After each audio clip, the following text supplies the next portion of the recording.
तो ये है कि माइलेज बहुत गिर गया इसका। पहले देती थी 35 का माइलेज, अब दे रही है 27 का।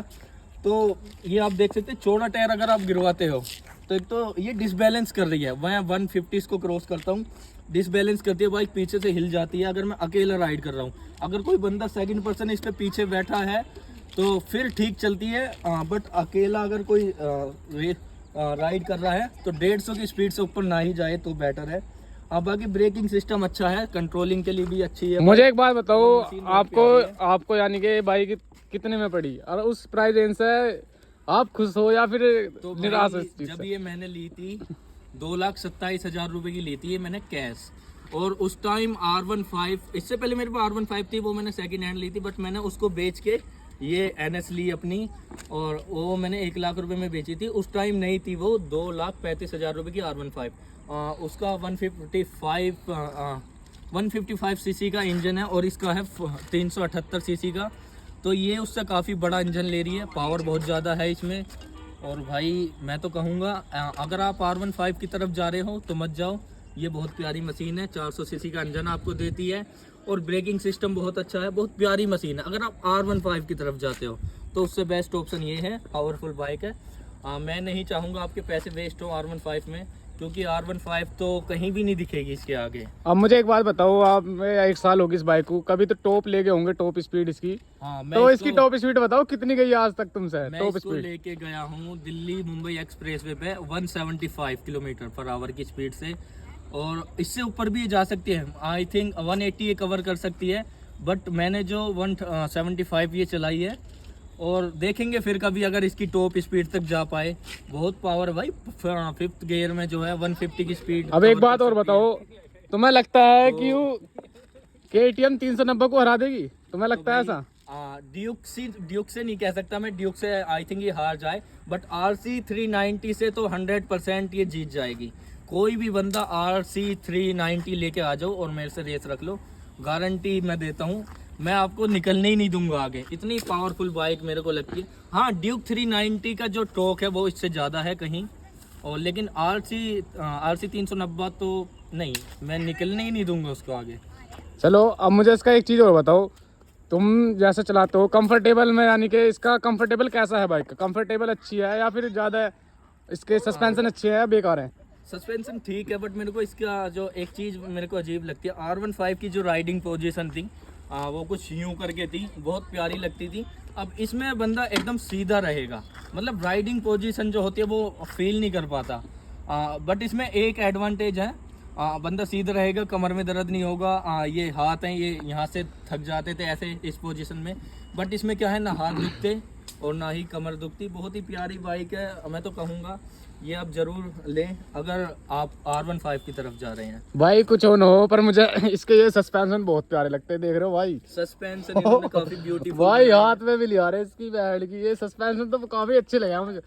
लुक वाइज तो एक नंबर लगती है भाई, लुक वाइज बनी है भाई, कोई भी कॉम्प्रोमाइज कोई इसी से भी कॉम्प्रोमाइज नहीं कर सकते इसे।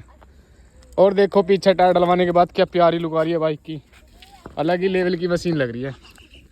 तो जैसे तुमने इसका ये नंबर प्लेट हटवा रखी है, पुलिस वाले किसी दिन तुम्हें रगड़ देंगे अच्छी तरीके से। नहीं, ऐसा नहीं है, मैंने नंबर प्लेट हटा रखी है तो पर्सनली हटा के रख दी। जब मैं कहीं जाता हूँ मेरठ, गाजियाबाद या दिल्ली, तो मैं ऑब्वियसली लगा के जाता हूँ। बस 2 बोल्टों की मदद से हटाई जा सकती है, 2 की मदद से लगाई जा सकती है। मैंने अगली वाली भी हटाई है ताकि इसका लुक अच्छा निकल के आए। पिछली वाली भी हटा दी ताकि टायर बड़ा दिखे। टायर डलवाया तो 180 सेक्शन का, तो उसे दिखाने के लिए मैंने नंबर प्लेट स्ट्रक्चर हटा दिया। बाकी आप देख सकते हैं कितना प्यारा जो है ये मशीन का लुक आ रहा है अब इस टाइम।